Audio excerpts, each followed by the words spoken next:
kwa wananchi, na wana nafasi ya kuongeza zaidi. Kila mmoja ana nafasi yake.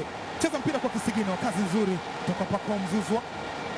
Clement Mzize, Mzize Clement anacheza na Stefano Aziz Ki, amekuwa mali katika njia. Clement Mzize, Mzize Clement naingia ndani katika nafasi. Maxi, acha hiyo, acha hiyo, usijizime data na wala hauoti.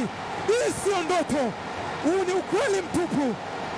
Mbappe kutoka Kindu, Jamhuri ya Kidemokrasia ya Kongo, anaandika msumali wa pili kwake, anaandika msumali wa 4 kwa Young Africans.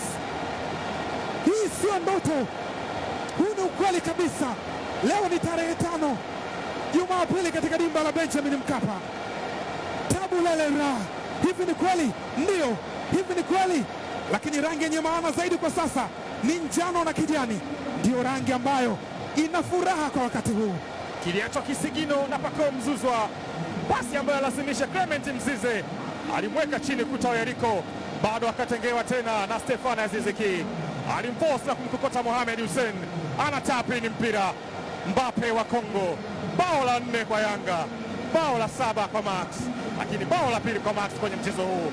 Clement Mzize, assist nyingine anaitengeneza kwenye mchezo huu. Ukuta wa Simba unapitika, ukuta wa Simba unaruhusu mabao 4. Ni muda mrefu sana, unaweza ukafikiria ni lini Simba ameruhusu mabao 4.